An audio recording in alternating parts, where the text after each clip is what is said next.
Hello, everybody. I'm Dr. Saurav Narula, and you are watching the Brew Talks with Saurav. Today, I have a very special guest with me, Mr. Mukesh Pandey. He is the MD and founder of RupiaPaisa.com and also editor in chief of MSME Insights magazine. He's an extremely well-known name among MSMEs क्योंकि जिस प्रकार आपके शरीर को खून की आवश्यकता है, आपके बिजनेस को आवश्यकता है फंड की, पैसे की, और इनकी एक्सपर्टीज है कि ये बिजनेसेस को, एमएसएमईज को फंड दिलवाते हैं. He is an extremely well known financial expert. I am extremely excited to have you on my show, Mukesh Pandey ji. Thank you for coming over. Thank you, Saurabh ji, for having me on your show. It is actually a privilege to be on your show. Thank you. Right, thank you. मौका भी है और दस्तूर भी. अभी अभी हिंदुस्तान का union budget release हुआ है और मेरे साथ हैं इंडिया के leading financial expert Mukesh Pandey ji. तो मुकेश जी, मैं इसका अवसर उठाना चाहूंगा और आपसे यूनियन बजट पर कुछ सवाल पूछना चाहूंगा. मेरा पहला सवाल आपसे, इस बजट को आप किस प्रकार देखते हैं? क्या ये एक वेलफेयर ओरिएंटेड बजट है या ग्रोथ ओरिएंटेड बजट है, या आप इसको एक कंजर्वेटिव बजट समझते हैं? देखिए सौरभ जी, ये जो बजट हम लोग तकरीबन हर साल इंतजार कर रहे होते हैं कि हमारी फाइनेंस मिनिस्टर बजट अनाउंस करे. वैसे भी कोई लोभ लुभावने वादे की कोई उम्मीद नहीं थी, लेकिन जिस तरीके से इंडिया की ग्रोथ हम प्रोजेक्ट कर रहे हैं और जिस तरीके से हमारी इंडियन एमएसएमई उसको सपोर्ट कर रही है, तो ऑब्वियसली इमीडिएट कोई लोभ लुभावने वादे तो सरकार ने नहीं किए हैं, बट ग्रोथ ओरिएंटेड बजट इसको जरूर मान सकते हैं. बिकॉज आने वाले टाइम में slow and steady win the race करके हमने पहले भी सुना है, वो कहीं ना कहीं इस बजट में वो दिखता भी है. सरकार की जो नीति है हमारे भारत हिंदुस्तान की ग्रोथ को लेकर के, वो slow and study growth so आप कहते हैं कि ये ग्रोथ ओरिएंटेड बजट है, इज बिल्कुल इट? बिल्कुल ग्रोथ ओरिएंटेड है, ये कंजर्वेटिव नहीं है, ये वेलफेयर ओरिएंटेड नहीं है. कोई हाल फिलहाल के लोभ लुभावने नहीं है कि बहुत इमीडिएट किसी को बहुत ज़्यादा फायदा होने वाला है. और वेलफेयर धीरे धीरे जैसे जैसे ग्रोथ होगी, तो वेलफेयर तो चाहे वो आम आदमी हो, चाहे वो एक एमएसएमई हो, सबका फायदा होने ही वाला है. मुकेश जी, मिडिल क्लास जो है हिंदुस्तान की, वो बहुत अपेक्षा से हर साल बजट का इंतजार करती है. आप बताएं कि मिडिल क्लास की पॉइंट ऑफ व्यू से ये बजट किस प्रकार है? क्या उनके लिए फायदे हैं और क्या उनके लिए नुकसान? कि हम जो उम्मीद लगाए बैठे थे, या मिडिल क्लास को ऐसी उम्मीद लगा के बैठा था कि उसको इस बजट से कुछ एक्स्ट्रा कुछ अनाउंसमेंट मिलने वाली है, वो पहले भी उम्मीद नहीं थी. क्यों? क्योंकि पिछले बजट में ही सरकार ने 12 लाख तक के इनकम को टैक्स फ्री के जोन के कैटेगरी में पहले ही अनाउंस कर चुकी है. हाँ, दो चीजें जिसपे एक आम आदमी या आम जनता चाह रही थी कि गवर्नमेंट अनाउंस करे. एक तो पहला स्टैंडर्ड डिडक्शन, जिसकी सीमा बढ़ाई जाए. अभी 75,000 तक की स्टैंडर्ड डिडक्शन है एक सैलरीड क्लास के लिए. सेल्फ एम्प्लॉयड तो इससे भी एग्जेम्प्टेड है, उसके लिए इसका कोई मायने नहीं है. लेकिन 75,000 का स्टैंडर्ड डिडक्शन एक सैलरीड क्लास के लिए, उसकी उम्मीद थी कि सीमा बढ़ा के 1 लाख तक करी जाए. और होम लोन इंटरेस्ट पे कुछ रिबेट या कुछ सब्सिडी गवर्नमेंट अनाउंस करे, जिसका वो बेनिफिट उठा पाए अपने होम लोन जो बोरोवर हैं किसी भी तरीके से. बट उसके तरीके से कोई अनाउंसमेंट नहीं रही. दो चीजें अगर हम हाईलाइट करें कि आम आदमी को क्या इम्पैक्ट हो रहा है, वो आम आदमी जो फॉरेन ट्रैवल कर रहा है किसी भी वजह से, या अपने बच्चों को बाहर पढ़ाई करने के लिए भेजना चाहता है, तो पहले टीसीएस 5% था. इस अनाउंसमेंट में उन्होंने उस दर को कम करके 2% कर दिया है. और वो आम आदमी जो फ्यूचर्स एंड ऑप्शन में एक तरीके से ट्रेडिंग कर रहा है, कहीं ना कहीं रिस्क ले रहा है, तो उसके चार्जेस जो एसटीटी चार्जेस थे, वो 0.02% था, उसको बढ़ा के 0.05% किया गया है. क्योंकि वो गवर्नमेंट भी नहीं चाहती कि लोग स्पेक्यूलेशन में एक ऐसा तरीके गवाएं. से ज्यादा पैसा लगाएं और लगा के गवाएं. बिकॉज कहीं ना कहीं फिर जब आम आदमी की जेब से पैसा जाता है, उसका इम्पैक्ट सिर्फ उसके ऊपर नहीं, उसके पूरे परिवार पे पड़ता है. और अभी वर्ल्ड के जियोपॉलिटिकल सिनेरियोज भी कुछ ऐसे ही हैं कि बहुत ज़्यादा वॉलेटाइल चल रहा है सब कुछ. बिल्कुल, देखिए ग्लोबल अनसर्टेनिटी तो ज़रूर है, और कहीं न कहीं उसका असर आम आदमी या बिज़नेस एमएसएमईज़ के बिज़नेस पे भी पड़ रहा है. एक्सपोर्ट हमारा ऑल टाइम लो पर है. रीज़न क्योंकि डॉलर से ज़्यादातर एक्सपोर्ट ट्रेड होते हैं, एंड डॉलर प्राइस अभी ऑल टाइम हाई पर है. इम्पोर्ट भी नहीं हो पा रहा due to dollar price, market uncertainty की वजह से. टैरिफ हमारे ट्रम्प साहब टैरिफ पे कोई क्लैरिटी, बल्कि आज गवर्नमेंट को क्लैरिटी मिल गई है कि इंडिया के लिए टैरिफ 18% रहने वाला है. आगे तो ये 50% तक पहले अनाउंस किया गया था, जो कि एक अच्छा मूव है ट्रम्प की तरफ से. मास्टर ऑफ ऑल डील के बारे में भी हम ज़रूर डिस्कस राइट। करेंगे, जिसके बारे में यूके और इंडिया के बीच में फेयर ट्रेड के ऊपर में एक ट्रीटी साइन हुई है। और गवर्नमेंट को ज़रूरी है कि जिस तरीके से उन्होंने यूरोपियन कंट्री के साथ इस ट्रीटी को साइन किया है, और भी नेबरिंग कंट्रीज़ जिनके साथ हम बिज़नेस को बढ़ावा दे सकते हैं, हमारे एक्सपोर्टर्स को फ़ायदा मिल सकता है, उसके ऊपर में और भी विचार करें और ऐसे अपॉर्च्युनिटीज़ और एवेन्यूज़ और भी क्रिएट करे जाएँ। ये जो मदर ऑफ ऑल डील्स है, जी। जो कि ईयू और इंडिया ने साइन किया है, इसके बारे में थोड़ा खुलकर बताएँ ताकि आम आदमी को, हमारे दर्शकों को ये समझ आ सके कि उसका क्या फ़ायदा होने वाला है। शायद आज नहीं, कुछ दिनों बाद, क्योंकि मैं जो अब तक सुनता आ रहा हूँ बहुत फ़ैसिनेटिंग सी बातें हो रही हैं कि जी गाड़ियाँ सस्ती हो जाएगी, ऑडी सस्ती हो जाएगी, मर्सिडीज़ सस्ती हो जाएगी। बिल्कुल। बट ये ऑडी और मर्सिडीज़ जो हैं, ये आम आदमी की व्हीकल नहीं है। आम आदमी का कैसे फ़ायदा होने वाला है, आप उसका थोड़ा बताएँ? देखिए, मदर ऑफ ऑल डील हम इस डील को इस वजह से कह रहे हैं क्योंकि ये यूरोपियन कंट्री और इंडियन कंट्री के बीच में एक नया मार्केट अपॉर्चुनिटी एक्सप्लोर कर रहा है जी। कि यहाँ के बिजनेसमैन वहाँ के बिजनेस के साथ मिलके कुछ नए तरीके से बिजनेस की अपॉर्चुनिटी को एक्सप्लोर कर पाए। करेक्ट। जहाँ तक रही बात है चीज़ें सस्ती होने की, उस फ़ॉर्मेलिटी को भी अभी पूरा होने में लगभग-लगभग साल लगेगा। हुँ, हुँ। जो चीज़ें हम बाहर की कंट्री से अभी इम्पोर्ट कर रहे हैं, मतलब यूरोपियन कंट्री से इम्पोर्ट कर रहे हैं, और कहीं न कहीं वो ड्यूटी हम 100 से 120, 130% तक दे रहे हैं, वो ड्यूटी को फ्री कर दिया गया है या बहुत मिनिमम कर दिया गया है। राइट। तो आने वाले टाइम पे उसका फ़ायदा इंडियन मार्केट को मिलेगा। हुँ। जब वहाँ से चीज़ें आ करके इंडिया में असेंबल होंगी या इंडिया के बिज़नेस ओनर्स उस मार्केट की अपॉर्च्युनिटी को एनकैश करेंगे, तो कहीं न कहीं उसका फ़ायदा उनके बिज़नेस को होने हमारे वाला जो है। हिंदुस्तान के एमएसएमईज़ हैं, उनके लिए क्या अवसर खुलते हैं इस मदर ऑफ ऑल डील से?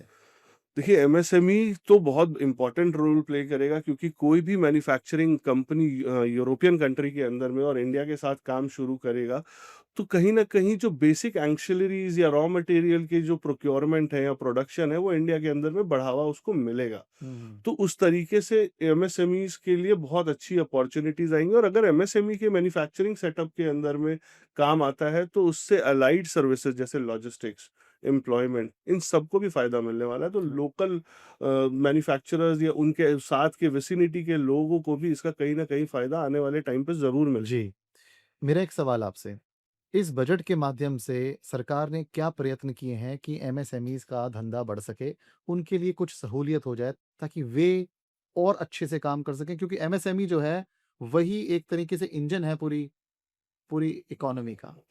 बिल्कुल सही, और ये गवर्नमेंट हमारी मानती भी है कि एमएसएमई जो है वो सेकंड इंजन ऑफ ग्रोथ है हमारे इंडियन इकोनॉमी का। जी, ऑलमोस्ट 33 टू 34% हम कंट्रीब्यूट कर रहे हैं इंडिया जी। के जीडीपी के ग्रोथ में, और तकरीबन 25 से 30 करोड़ के बीच हम एम्प्लॉयमेंट जनरेट कर पा वाह! रहे हैं एमएसएमईज के थ्रू। राइट।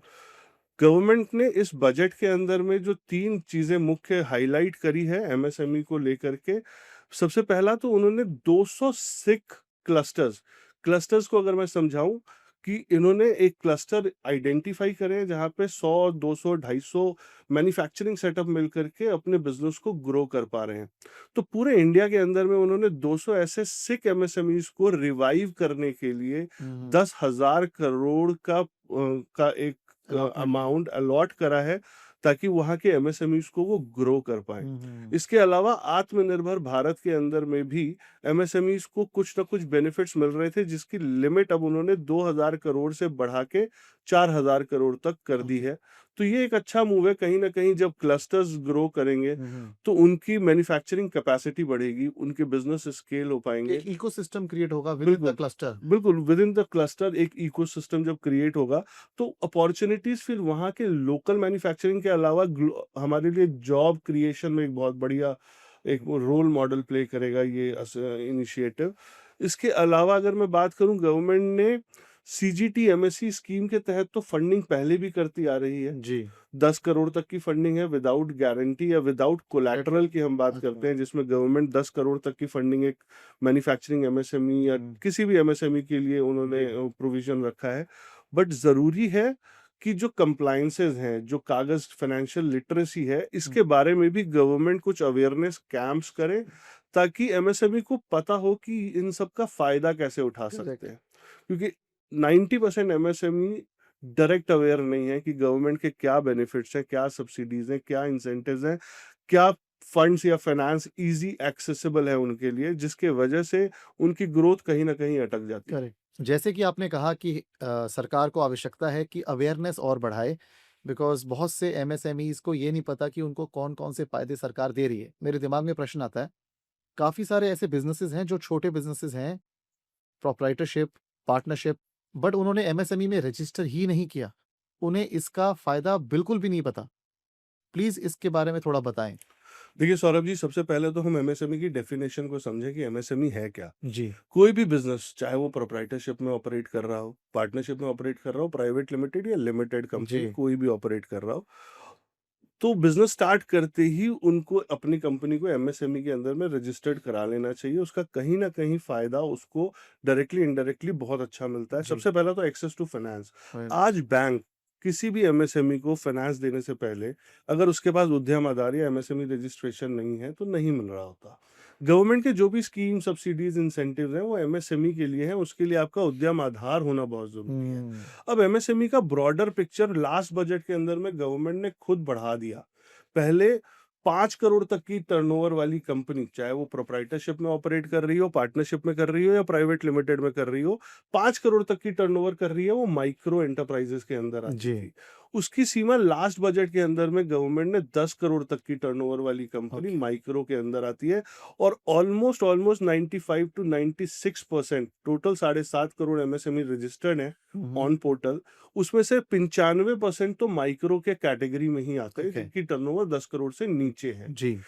वो कंपनी जिनकी टर्नओवर 10 करोड़ 1 लाख से लेकर के 100 करोड़ तक की टर्नओवर है, हुँ। वो स्मॉल कैटेगरी के अंदर में आते हैं। Got it. और वो बिज़नेस जिनकी टर्नओवर अब 100 करोड़ 1 लाख से लेकर के 500 करोड़ तक है, ओके। उसके लिए वो मीडियम एंटरप्राइजेज़ में आती हैं। अब सीजीटी एमएससी जो अभी हम बात कर रहे थे, क्योंकि एमएसएमई का सबसे बड़ा पेन पॉइंट है एक्सेस टू फाइनेंस। और मैं हमेशा कहता हूँ हर बिजनेस के अंदर में सेल्स जो है वो अगर ब्लड का काम करती है, तो फाइनेंस हार्ट का काम करती है। आपका जी। फाइनेंस, अगर आपका हार्ट ही अच्छा नहीं है, तो बिजनेस को ग्रो करना, स्केल करने में सबसे बड़ा चैलेंज आएगा। हुँ। अब हर बिजनेसमैन अपने बूटस्ट्रैप या अपने खुद के फंड से तो बिजनेस स्केल नहीं कर पाता। उसके लिए कहीं न कहीं बैंक्स इनिशियल टाइम पे उसके साइलेंट पार्टनर की तरह प्ले करता है रोल। हुँ। बैंक्स के पास आप जब भी जाएँगे किसी भी तरीके के फाइनेंस लेने के लिए, कंपनी के नाम पे, अपने पर्सनल या प्रोप्राइटरशिप के नाम पे, आपका एमएसएमई रजिस्टर्ड होना बहुत ज़रूरी है। और आपके फाइनेंशियल लिटरेसी की भी, जैसे मैं अभी थोड़ी देर पहले बात कर रहा था, आपको बुक्स अपने किस तरीके से बैंक के हिसाब से मेंटेन रखने हैं, सो दैट बैंक के लिए आपका कागज़ ही सारा जन्मपत्री है एक तरीके करेक्ट। से। वो आपके फाइनेंशियल, आपके सिबिल के बेसिस पे ही जन्मपत्री कह लो, एक तरीके से एनालाइज़ करके आपके लिए फंड्स मुहैया कराते हैं। तो आपको इन चीज़ों को ढंग से रखना है। एमएसएमई की रजिस्ट्रेशन बहुत इंपॉर्टेंट है, जो टॉपिक आपने उठाया है। मुकेश जी, इस बजट में सरकार ने स्टार्टअप्स के लिए या फिर कहूँ इनोवेशन करने वालों के लिए क्या दिया है? क्या प्रोत्साहन है उनके लिए?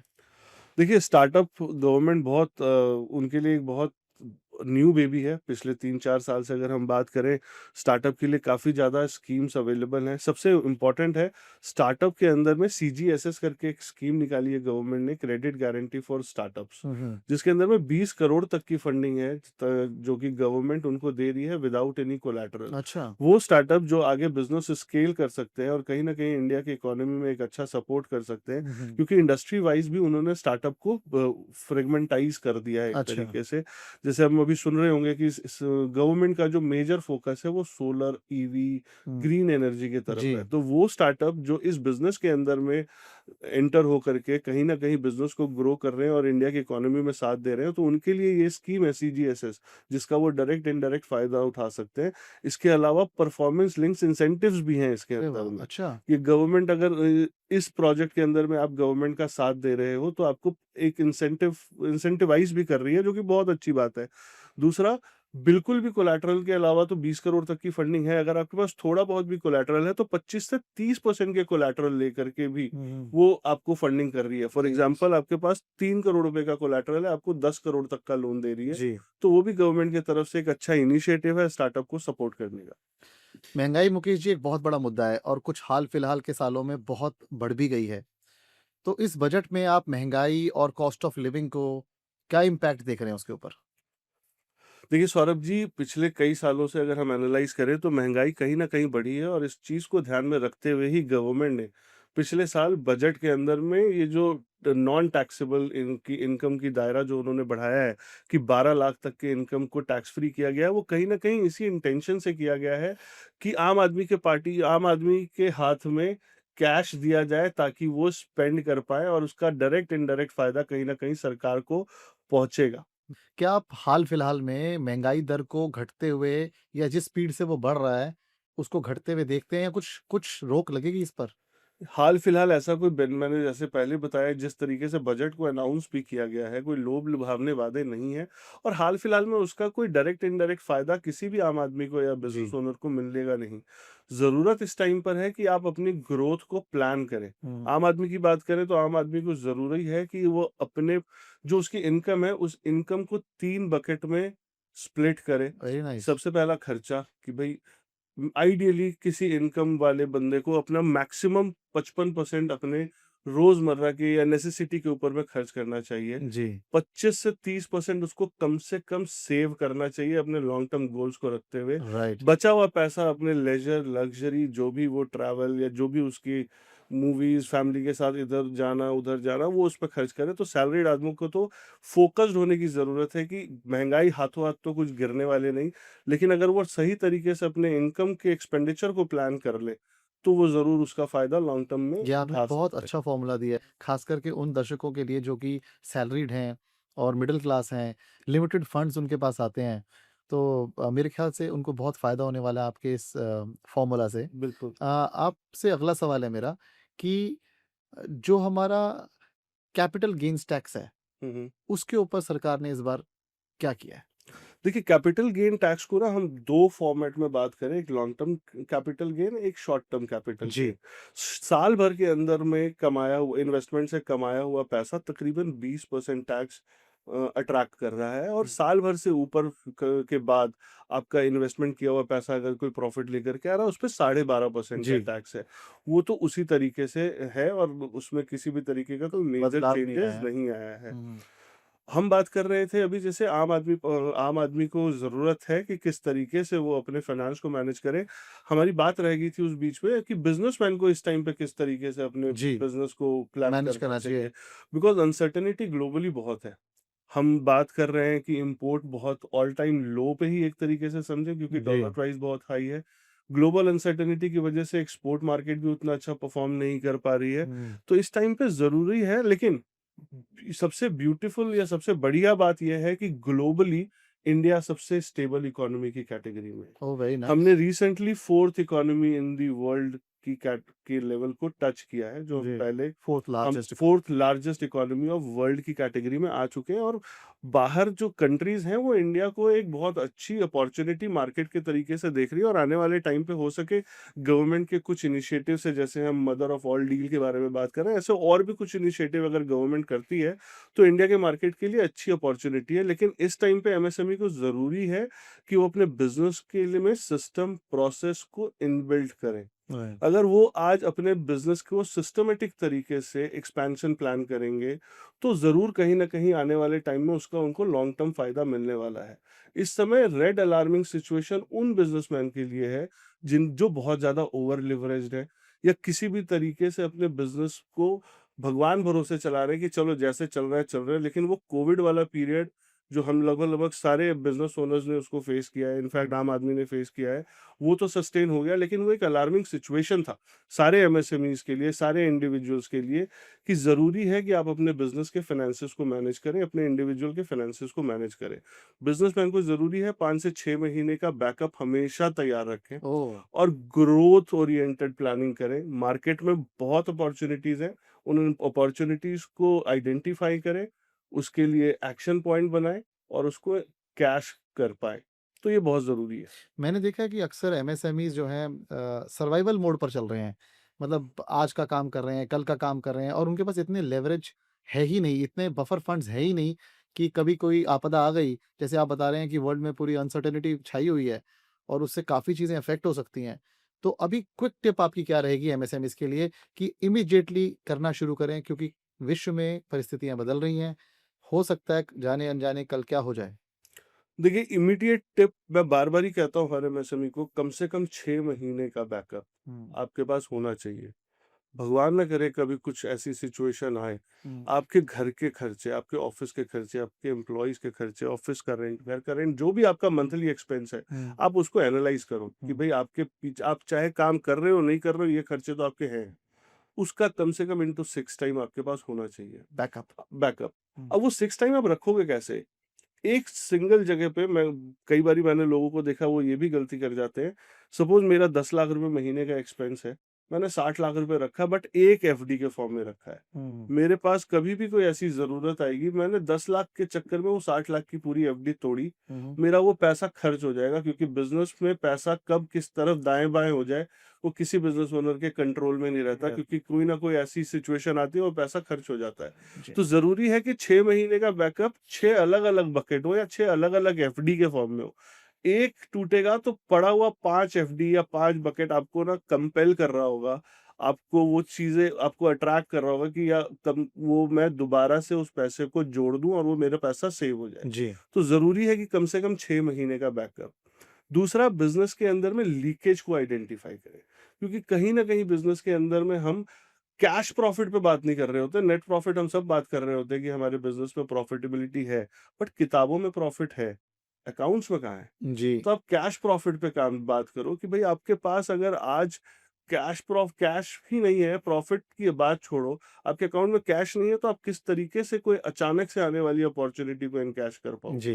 फिर रैंडमली आपको भागना पड़ता है बैंक के दरवाजे, हुँ, फिर महँगे rate of interest, unnecessary unplanned loan आप उठाते हैं, उस अनप्लैन्ड लोन की वजह से फिर आप आगे अपने ऊपर और एक बर्डन ले लेते हैं क्योंकि कुछ टाइम के बाद वो पैसा खर्चा हो गया तो फिर इसकी टोपी उसके सर, इसकी टोपी उसके सर, एक लोन को चुकाने के लिए दूसरा लोन, डेटर को पे करने के लिए कोई और लोन, उस डेटर को फ़ोन कर रहे हैं भाई पेमेंट नहीं आ रही, क्रेडिटर से पैसे निकल नहीं पा रहे, तो ये बहुत बड़ा और ट्रैप में फँस एंड जाता है। में जाते-जाते क्रेडिट कार्ड। फिर ट्रैप में फँस जाता है वो जी, धीरे-धीरे फिर फाइनली यही होता है कि यार गवर्नमेंट कुछ सपोर्ट नहीं कर पा रही। आपके लिए भी फाइनेंशियल लिटरेसी का होना बहुत ज़रूरी है, जी, एक प्लानिंग का होना बहुत ज़रूरी है। जी। गवर्नमेंट के सपोर्ट तो है, गवर्नमेंट ने एक अभी कॉर्पोरेट मित्रा करके भी एक इनिशिएटिव अनाउंस किया है जो कि आपके कंप्लायंसेस को आपके ईज़ी करने में वेरी आपकी मदद नाइस। करेगी। हुँ, हुँ। तो उस उन सारी इनिशिएटिव के बारे में जानिए, एक्सपर्ट से मिलिए और जितना आइडेंटिफ़ाई कर सकते हैं वो ज़रूरी है आपके बिज़नेस के लिए।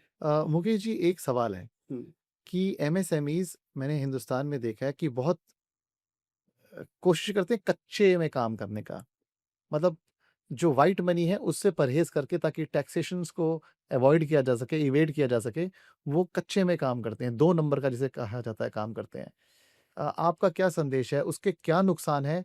और वो क्यों काउंटर प्रोडक्टिव है उनके खुद के धंधे, उनके खुद के बिज़नेस के लिए?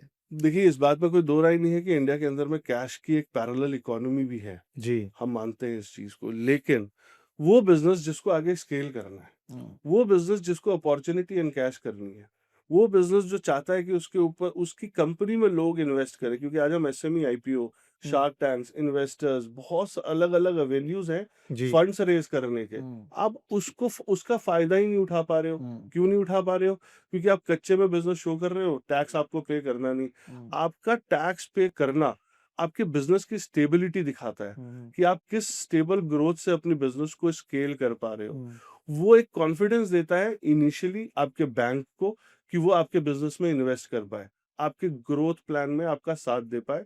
एक लेवल पे आने के बाद जब बैंक के दायरे से आप बाहर जाते हो तो आप आईपीओ प्लान करते हो, ताकि आप बाहर की कंपनीज़ या फन नॉर्मल पब्लिक को अपने बिज़नेस के अंदर में एज़ अ पार्टनर लेकर के आओ, एज़ अ इन्वेस्टर लेकर के आओ। कोई भी बिज़नेस या कोई भी इंडिविजुअल किसी कच्चे वाले बिज़नेस को आइडेंटिफ़ाई नहीं कर पाएगा कि वो किस नीयत से काम कर पा रहा है। फ़र्ज़ करें एक एमएसएमई को एक बड़ा ऑर्डर मिल जाता है हुँ, और उसके लिए उसको लोन की आवश्यकता है। हुँ, तो दिखाना तो उसको कागज़ पड़ेगा बिल्कुल। और कागज़ पर वो पैसा नहीं होगा जो उसने अपनी जेब में डाल दिया है। हम इसको बात कहते हैं ना, इस बात को बिल्कुल आपने सही बोला, कोई भी बैंक, चाहे कोई भी इन्वेस्टर ही बात करे, वो सबसे पहले ये देखेगा कि आपके पुराने ट्रैक रिकॉर्ड क्या है, जी। आपकी प्रॉफिटेबिलिटी क्या है हुँ, और आपकी रीपेमेंट कैपेसिटी क्या है। राइट। अगर आप उसको ही जस्टिफाई नहीं कर पाओ और आप आज आकर के बोलो जी मेरे पास तो 100 करोड़ के ऑर्डर है हुँ, और मुझे इसको फाइनेंस कर दो ताकि मैं ये 100 करोड़ के ऑर्डर जस्टिफाई कर दूं। पुराने आपने बुक्स उस तरीके से मेंटेन ही नहीं रखे कि ये 100 करोड़ के ऑर्डर को जस्टिफाई कर दे या बैंक आपको उस तरीके से सपोर्ट कर दे या फिर आप किसी इन्वेस्टर को अपनी कंपनी में लेकर के आ जी। पाओ, तो फिर उस ग्रोथ का क्या फायदा? फिर अटक जाता है। तभी मैंने बताया था ना स्टार्ट में कि तकरीबन 95% हुँ, के करीब माइक्रो कम एंटरप्राइजेज़ में ही अटक के रह जाते हैं। जी। वो 5 से 10 करोड़ की माइक्रो से रेंज में स्मॉल की तरफ जा नहीं पा रहे हैं। हाँ, माइक्रो से स्मॉल की तरफ नहीं जा पा रहे क्योंकि कहीं न कहीं मैक्सिमम उन लोगों की मेंटालिटी कच्चे की है। हुँ। कच्चे में जो पैसा गूँज जाए। तो इसी वजह से वो उस तरीके से अपने बिज़नेस को स्केल नहीं कर पा रहे। मुकेश जी, आपको ऐसा कुछ लगता है कि सरकार कुछ मिस कर गई है इस बजट में? कुछ अपेक्षा थी आपको as financial analyst, financial expert जो कि होनी चाहिए थी और वो नहीं हुई? देखिए सौरभ जी एमएसएमई को लेकर के गवर्नमेंट ने अगर हम बात करें ग्रोथ के हिसाब से या फ्यूचर के हिसाब से तो कुछ अच्छी अनाउंसमेंट करी है। बट एमएसएमई को चाहिए था कुछ इमीडिएट रिलीफ। जैसे एक सीजीटीएमएसई लोन जो हम गवर्नमेंट एक एमएसएमई को देती है 10 करोड़ रुपए तक, उसमें कहीं न कहीं क्रेडिट गारंटी फी के नाम पे 50 पैसे से लेकर के 1.5% तक का वो चार्ज करती है एक एमएसएमई को। जी। हमारा एक सुझाव था गवर्नमेंट को कि भई एक न्यू कस्टमर के लिए तो ठीक है कि आप जब किसी को न्यू ऑनबोर्ड कर रहे हैं तो 50 पैसे से लेकर के 1.5% तक का आप चार्जेस दें, लेकिन वही कस्टमर जब अगले साल रिपीट होता है क्योंकि ये लिमिट हर साल रिन्यूअल बेसिस पे होता है। ओके। जब अगले साल आपका वो कस्टमर रिपीट हो रहा है तो एटलीस्ट उसके जो चार्जेस हैं वो बहुत बेसिक, बहुत मिनिमम कर दिए जाएँ, ताकि उसका फ़ायदा कहीं न कहीं एमएसएमई को मिले क्योंकि अगर 10 करोड़ के लोन पे वो 15 लाख हर साल गवर्नमेंट को एज़ अ इंश्योरेंस फी दे रहा है तो एक बहुत बड़ा अमाउंट है। हुँ, दूसरा, जो सबसे बड़ा पेन पॉइंट है आज एक एमएसएमई का कि वो अपने अगर ए बैंक के साथ बैंकिंग कर रहा है और किसी भी कारणवश उसका ए बैंक उसको सपोर्ट नहीं कर रहा, सपोर्ट इन द सेंस कि उसकी लिमिट को एनहांस नहीं कर पा रहा, उसके बिजनेस के पेस के साथ मैच नहीं कर पा रहा, हुँ, तो उसके उसको ये राइट्स होने चाहिए कि वो मार्केट के अंदर में और भी बैंक्स और भी एनबीएफसीज के साथ बैठ करके वो अपॉर्चुनिटी को एक्सप्लोर करे। लेकिन बैरियर कहाँ पे आता है कि अगर मान लीजिए बी बैंक सपोर्ट करने को राजी है, हुँ, हुँ। रेट ऑफ इंटरेस्ट कम करने को राज़ी है, अमाउंट बढ़ाने को राज़ी है, लेकिन ए बैंक को ये इस वजह से नहीं छोड़ पा रहे, क्योंकि ए बैंक ने फोरक्लोज़र चार्जेज़ लगा दिए हैं। ओके। फॉर एग्ज़ाम्पल कोई 1 करोड़ का लोन ए बैंक से चला रहा है और उसको एनहांसमेंट नहीं मिल रही या वो रेट ऑफ इंटरेस्ट नहीं घटा रहे और बी बैंक करने को राज़ी है, तो वो 1 करोड़ रुपए से बाहर निकलने के लिए कस्टमर को 2 लाख से लेकर के 4 लाख प्लस जीएसटी तक का जो फिगर है, वो एज़ अ पेनल्टी देनी पड़ती है, प्री पेमेंट चार्जेज़ जिसको कहते हैं, जो कि एक बहुत बड़ा पेन पॉइंट है एक एमएसएमई का। अगर उसको हम आज एमएसएमई को हम सपोर्ट करना चाहते हैं, हम चाहते हैं कि एमएसएमई जिस तरीके से हमारी इंडियन इकोनॉमी को हेल्प कर रही है, सपोर्ट कर रही है, उनको ये बेसिक चीज़ें क जो ज़रूरी हैं हर एमएसएमई के लिए, इससे एक छुटकारा मिले।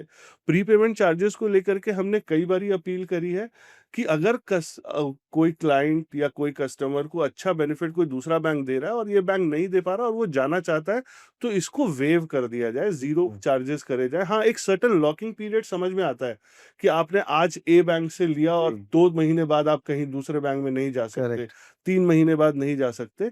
लेकिन एटलीस्ट 1 साल, 2 साल लॉकिंग के बाद आप फ्री हो स्विच कहीं कर भी सकें। जाने के लिए। हुँ, आप स्विच करने क्योंकि जिसमें आपका फ़ायदा हो। कोई भी बिज़नेसमैन अपने अकाउंट को ईज़िली चेंज नहीं करना नहीं चाहता। करता। बिकॉज़ अगर अकाउंट चेंज होता है, उसके वेंडर तक अपडेट होना, उसके डेटर, क्रेडिटर कई जगहों पे उसको अपडेट करना पड़ता है। सबसे वो एक बड़ी बहुत परेशानी बड़ा आती पेन है पॉइंट है। कस्टमर्स के साथ अपने अकाउंट्स को अपडेट करवाना क्योंकि सारा कैश फ्लो हैम्पर हो जाता है। बिल्कुल, लेकिन तब भी बैंक वो क्यों चाह रहा है? हुँ, क्योंकि उसका करंट बैंक उसको सँभाल नहीं पा रहा है, उसको हुँ, उसको सपोर्ट सपोर्ट नहीं कर नहीं पा कर रहा। पा रहा। तो एटलीस्ट उसको वो फ्री हैंड तो दो कि अगर बी बैंक, सी बैंक, डी बैंक 50 से 60 बैंक और एनबीएफसीज़ हैं। जी, अगर हम बैंक की बात करें तो 100 से तो ज़्यादा बैंक है ही। जी, शेड्यूल्ड बैंक, आपके स्मॉल बैंक, जी। बढ़िया नेशनलाइज़्ड बैंक, बड़े बिग कॉर्पोरेट्स बैंक तो 100 के करीब है। कोई ना कोई उसकी मदद करने को राज़ी हुँ, है, लेकिन वो उसका फ़ायदा नहीं उठा पा रहा है, क्यों? क्योंकि उसके बैंक ने उसका पैर पकड़ के बैठा है कि भई तू जाएगा, मेरे को तो तू फोरक्लोज़र चार्जेस दे के जा। जी। वो एक बहुत बड़ा बैरियर है जो कि उम्मीद थी गवर्नमेंट इस बजट के अंदर में उस पे कुछ न कुछ ठोस कदम उठाए, इनिशिएटिव ले। एमएसएमई इनसाइट्स मैगज़ीन के एडिटर इन चीफ होने के नाते और एमएसएमईज़ को इतना ज़्यादा जानने के नाते, उनके बीच इतने पॉपुलर होने के नाते, आप लोगों ने कलेक्टिवली कोई ऐसा स्टेप लिया है कि आप गवर्नमेंट तक कुछ पहुँच रहे हैं अपना मैसेज लेकर? जी, बिल्कुल एमएसएमई इनसाइट्स मैगज़ीन की ना शुरुआत भी इसी वजह हुई इससे हुई थी। क्योंकि मेरे को तकरीबन 20 साल हो गए इस डोमेन के अंदर में एमएसएमई के साथ काम करते हुए। एमएसएमई का चैलेंज हमेशा से फाइनेंस नहीं है, ठीक है, फाइनेंस एक कोर हिस्सा है, एक बहुत क्रूशियल रोल प्ले करता है किसी भी एमएसएमई में, बट एमएसएमई के ना चैलेंजेस और भी हैं। जी। सपोज वो अपने बिजनेस में किस तरीके से मार्केटिंग स्ट्रैटेजी इनबिल्ड करे, उसकी अवेयरनेस, उसकी इंफॉर्मेशन नहीं है। अपने बिजनेस के अंदर में किस तरीके से हायरिंग को ऑटोमेट करे या किस तरीके से टैलेंट को एक्वायर करे, उसकी नॉलेज नहीं है। सिस्टम प्रोसेस लैक है।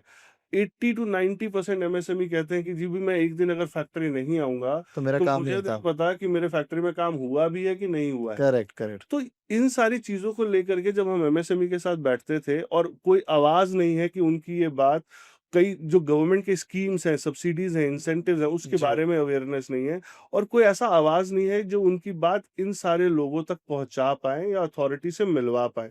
इसी वजह से एमएसएमई इनसाइट्स मैगज़ीन की शुरुआत करी गई थी, ताकि एमएसएमई की बात समाधान के साथ, ये अगर हम पूरी बात करें, हमने इसके लेकर के कॉन्क्लेव्स भी करते रहे हैं और अभी रिसेंटली हमने मिनिस्ट्री ऑफ एमएसएमई के साथ मिलके एक कॉन्क्लेव किया था, वेरी नाइस। जिसके अंदर में तकरीबन 200 एमएसएमईज शरीक हुए थे, पार्टिसिपेट किया था, जिनके बारे में हमने बात करी थी कि भाई बिजनेस में स्ट्रेटेजिक फंड रेजिंग क्या है, क्योंकि बिजनेस के लिए सबसे इंपॉर्टेंट है एक्सेस टू फाइनेंस, लेकिन रैंडम फाइनेंसिंग नहीं होना चाहिए, स्ट्रेटेजिक फंड रेजिंग होना चाहिए, ताकि आप बिजनेस में उस पैसे का मैक्सिमम फायदा उठा पाए करेक्ट। जो कि आप अपने बिजनेस में लेकर के आए हैं। दूसरा, हमारे एक्सपर्ट में पैनल में एक्सपर्ट्स थे जो कि बात कर रहे थे कैश फ्लो की, जी। कैपिटल की, जी। कंप्लायंस की एंड कलेक्शन की। ये 4 पिलर हैं किसी भी बिज़नेस के वेरी अंदर नाइस। अगर हम बात करें तो। कैश फ्लो, बिज़नेस किस तरीके से आपका कैश जनरेट कर पा रहा है। कैपिटल, भई क्या-क्या मॉड्यूल्स हैं, क्या-क्या तरीके हैं कि आप बिज़नेस के अंदर में कैपिटल इंट्रोड्यूस कर पाएँ। कंप्लायंसेस, क्योंकि हर बिज़नेस को एक सर्टेन लेवल पे आकर के सबसे बड़ा जो रोड ब ब्रेकर कह लो, ये है कि कंप्लायंसेस ढंग से मैनेज नहीं करेक्ट। करते। कॉर्पोरेट मित्रा के थ्रू गवर्नमेंट चाह रही है कि उस बैरियर को खत्म करें, जी। ताकि अवेयरनेस हो, और कई ऐसे एक्सपर्ट्स भी हैं, चार्टर्ड अकाउंटेंट आपके हो सकते हैं, जो कि आपके इन कंप्लायंसेस को ठीक रखने में आपकी मदद करेंगे, ताकि आप अपने बिज़नेस को स्केल कर पाएँ और स्केल क्या, आप आईपीओ तक अपनी कंपनी जी। को लेकर के जाएँ। और सबसे इम्पोर्टेंट लास्ट में आता है कलेक्शन। कई जी। एमएसएमई के मुँह से हमने सुना है कि यार पेमेंट टाइम पे नहीं आती, जी। वेंडर्स डिले कर देते हैं, पैसे फँस गए हैं, किस दरवाज़े जाऊँ? तो अंडर सेक्शन 43 बीएच करके गवर्नमेंट ने 45 डेज़ का एक क्लॉज़ किया जी। था। उसके अलावा एमएसएमई पोर्टल के थ्रू अगर किसी बंदे ने आपके बिल को रिलीज़ नहीं किया है, तो अगर आप उनके थ्रू केस को सूट फाइल करते हो ओके। तो चांसेस है उसकी जीएसटी कैंसल हो जाए जब तक आपकी पेमेंट ना। वाओ! तो ये कुछ अच्छे इस इनिशिएटिव तरह थे की जो कि सपोर्ट सरकार दे रही है। दे रही है। उसी के लिए हमने वो इवेंट किया था एमएसएमई जी, जी, कॉन्क्लेव्स, जी। एमएसएमई की बात समाधान के साथ। तो एमएसएमई इनसाइट्स का मेन मकसद ही ये है कि एमएसएमई को एक एक्शनेबल स्ट्रैटेजी देना उनके बिज़नेस के ओवरऑल ग्रोथ की। जी। आपने अभी एक वर्ड यूज़ किया, स्ट्रैटेजिक फंड रेज़िंग। हुँ, हुँ। रुपयापैसा.com, हुँ। ये स्ट्रैटेजिक फंड रेज़िंग में कैसे मदद करता है? इसको प्लीज़ खुलकर बताएँ और कैसे आप एमएसएमईज़ को हेल्प कर सकते हैं? क्योंकि एक जो सबसे ज़्यादा इम्पोर्टेंट चीज़ है, वो है फंड, वो है पैसा, उसके बिना काम नहीं चलता है। देखिए, स्ट्रैटेजिक फंड रेज़िंग और रैंडम लोन में ना बहुत बड़ा डिफरेंस है। अगर आज आप दिल्ली से नोएडा जा रहे हो जी। और आपको पता है कि आपको 45 मिनट्स में पहुँचना है, तो आप जी। सबसे पहले क्या करते हो? जीपीएस लगाते हो। जी। जीपीएस क्या करता है? आपको ना ऑप्शंस दे देता है कि आपके पास क्या-क्या ऑप्शंस है हुँ। सबसे क्विकली उस जगह पे करेक्ट। पहुँचने का। तो आपका रैंडम ऐसी जगहों से जाना जहाँ पे आप ट्रैफिक में फँस जाओ या किसी वजह से आपका डिले हो जाए उस हुँ। डेस्टिनेशन तक पहुँचना, वो कम कर देता है। तो उसी तरीके से स्ट्रैटेजिक फंड रेज़िंग भी आपको उस तरीके से हेल्प करता है कि आप अपने बिज़नेस में कब, किस तरीके का, कितना कैपिटल आपकी रिक्वायरमेंट है, ताकि आपकी रिक्वायरमेंट फुलफिल हो जाए और आप उसका मैक्सिमम फ़ायदा उठा पाओ। हुँ। अब इसके लिए हमने एक आर्टिकल लिखा था जो कि टाइम्स ऑफ इंडिया ने पब्लिश किया था, वेयर फ्रेमवर्क। अच्छा। मैं उस पे हमारे पास एक वर्कबुक भी है, जो हम एमएसएमईज़ के साथ जब बैठते हैं तो वो वर्कबुक उनको शेयर करते हैं और उनको कहते हैं कि पहले 15 मिनट आप इसको लिख के भरो। अच्छा। आप उसको लिखने के बाद आपका ना पूरा रोड मैप तैयार हो जाता है। बहुत सिंपल में मैं वेयर को अगर एक्सप्लेन करूँ यहाँ पे, डब्ल्यू स्टैंड फॉर व्हाई। पहले आपका व्हाई होना बहुत ज़रूरी है कि आपको पैसा क्यों चाहिए। हाउ, फ्रेंड्स फैमिली से ले सकते हो, बैंक से ले सकते हो, इन्वेस्टर चाहिए, इन्वेस्टर से ला सकते हो। तो हुँ। हाउ का भी पता होना है कि इस स्टेज पे मुझे ये पैसा कैसे रेज़ करना है। जी। आने के बाद एग्ज़ीक्यूशन की पूरी रोड मैप होनी चाहिए। हुँ, हुँ, हुँ। 2 करोड़ रुपए अकाउंट में आ गए, ब्याज चालू है, फ़ायदा क्या है? करेक्ट। उस 2 करोड़ रुपए से आपका क्या एग्ज़ीक्यूशन, आपको 2 करोड़ चाहिए क्यों थे? कैसे उसका आप रेवेन्यू एग्ज़ीक्यूशन क्या जनरेट है? करके and last is most important, ROI. जी। भाई आपका आरओआई मतलब what profit you are gaining out of that 2 crore या 1 करोड़। अगर 1 करोड़ रुपए पे साल को 10 लाख रुपए आप बैंक को ब्याज दे रहे हो, आप 30 से 40 लाख आप नहीं कमा रहे। हम्म, सिर्फ बैंक का ब्याज दे दिया 10 लाख और अपने ऊपर के 5 7 10 लाख कमा लिए, तो कोई फायदा ही नहीं उस पैसे को लेने करेक्ट का। Correct correct. रादर देन आप अपने ऊपर प्रेशर ले रहे हो, क्योंकि एक हम्म, बीच में कहीं कोई हर्डल, कहीं कोई पेमेंट डिले, ये सारे प्रॉफिट पे आपके खा जाएगा। जी and most important exit strategy. Correct. 90% MSME OD की तरफ प्रेफर करता है, हम्म, बट ओडी मेरे हिसाब से it is a silent profit killer in your balance sheet. Oh अच्छा। क्योंकि सीसी से 90% बिजनेस ओनर तो बाहर ही नहीं निकल पाते। करेक्ट। एक बार धंधे में पैसा लग गया तो वो वापस बिजनेस नहीं तो निकल। कुआं है। जी। हम कहते हैं बिजनेस कुआं है, एक बार कुएं में जा चुका है तो वो पैसा वहीं घूम रहा है, आप उसको निकाल नहीं सकते। जी। Go for a term loan, go for a structured funding. Okay. OD DOD की जगह, आप ओडी की जगह डीओडी ले लो, टर्म लोन ले लो, क्योंकि पता है कि आप एक सर्टेन टाइम में इससे बाहर आ जाओगे। और करेक्ट। छोटे छोटे टिप्स को अगर आप साथ में अप्लाई कर दो, तो आप वो जो 10 साल 15 साल का टेन्योर अपने कैश फ्लो को ईजी रखने के लिए लिया है, वो 6 से 7 साल में आप बाहर आ सकते हो। तो बहुत छोटे-छोटे टिप्स हैं, डिसिप्लिन है, सबसे इम्पोर्टेंट है फाइनेंशियल डिसिप्लिन।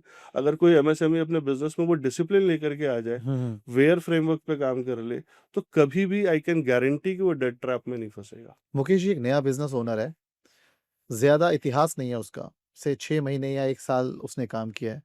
उसके पास क्या अपॉर्चुनिटीज है, कैसे वो फंड रेज कर सकता है, कैसे बैंक्स से वो अपनी मदद ले सकता है? देखिए सौरभ सर, इसको ना बहुत सिंपल तरीके से एक्सप्लेन करूँ, तो हर बिजनेसमैन जो आगे अभी नया बिजनेस शुरू कर रहा है या फंड जी। रेजिंग की कैटेगरी या फंड रेजिंग के लिए प्लान कर रहा है, तो सबसे पहले आइडेंटिफाई करना है कि उसको सिक्योर्ड फंडिंग चाहिए या अनसिक्योर्ड फंडिंग जी। चाहिए। सिक्योर्ड फंडिंग के अंदर में हम प्रोजेक्ट फाइनेंस करके प्रोजेक्ट कहते हैं कि कोई नया बिजनेस ओनर एक नई प्रोजेक्ट या नई फैक्ट्री, नई मैन्युफैक्चरिंग सेटअप जी। लगाना चाह रहा है। उसने लैंड एक्वायर कर लिया है, बट लैंड एक्वायर करना सफिशिएंट नहीं है। हम्म, अब उसको उस पे पूरी बिल्डिंग बनानी है, फिर मशीनें लानी है, जी। फिर उसके बाद वर्किंग कैपिटल चाहिए, तो एक स्टेजेस में उसको फंडिंग चाहिए। जी। तो इसमें बैंक्स के थ्रू मिनिमम कोलैटरल पे आपको मैक्सिमम फंडिंग मिल सकती है। फॉर एग्जांपल 25% के कोलैटरल पे आपको 100% का लोन मिल अच्छा। सकता है।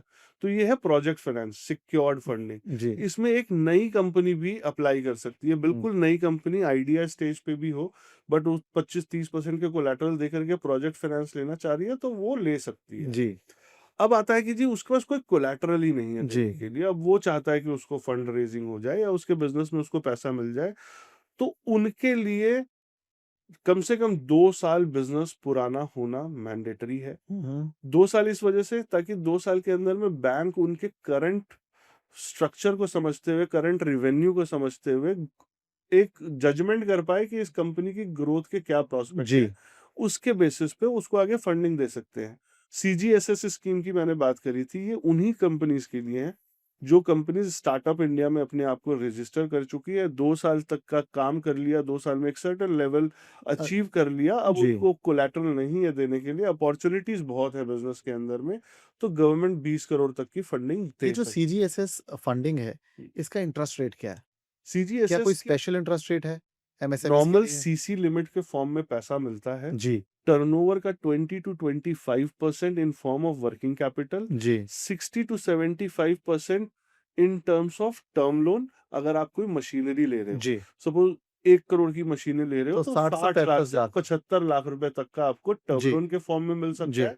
सीजीएसएस स्कीम के अंदर में गवर्नमेंट इसके लिए गारंटी फी 2% चार्ज करती है। जी। सीजीटीएमएससी में 50 पैसे से 1.5% तक चार्ज करती है। वो अमाउंट की पे रेंज करता है। किसी का लोन 1 करोड़ से नीचे है, 50 लाख से नीचे है तो 50 पैसे, 50 लाख से 1 करोड़ है तो 75 से 80 पैसे, जी। 1 करोड़ से ऊपर है तो 1.25% की गारंटी फीस लेते हैं। सीजीएसएस के स्कीम में 2% तक जाता है। मुकेश जी, आपने आज बजट को, एमएसएमईज के लिए फाइनेंस के स्ट्रक्चर्स को खोल-खोल कर समझा दिया। अगर एमएसएमईज को आपकी मदद की आवश्यकता हो, तो वो आपको rupeapaisa.com पर संपर्क कर सकते हैं।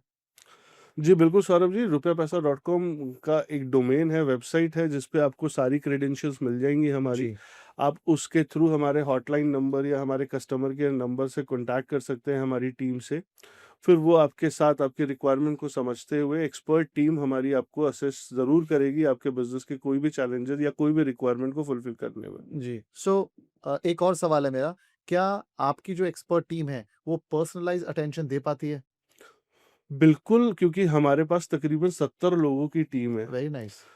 और 20 साल हो गए। इसके अलावा हमारे पास एक्सटर्नल सपोर्ट में सारे बैंक्स और एनबीएफसीज के सीनियर्स हैं। तो हमारी टीम आपसे बेसिक जानकारी करेक्ट। एक फॉर्म के थ्रू ले लेगी और आपकी रिक्वायरमेंट को समझ लेगी। फिर हमारे जो भी उस डोमेन के एक्सपर्ट होंगे वो आपसे कनेक्ट करके आपको सपोर्ट ज़रूर करेंगे। Mukesh ji, it was an absolute pleasure to have you over for the podcast. जिस प्रकार से आपने एमएसएमईज के फाइनेंस को समझाया है और बजट के इम्पैक्ट को समझाया है, वो बहुत ही बेहतरीन है और मैं आशा करता हूँ, अपेक्षा करता हूँ कि मेरे दर्शकों को बहुत फ़ायदा होगा आपके इस पॉडकास्ट से। And I look forward to see you again some time on my podcast. Thank you so much sir.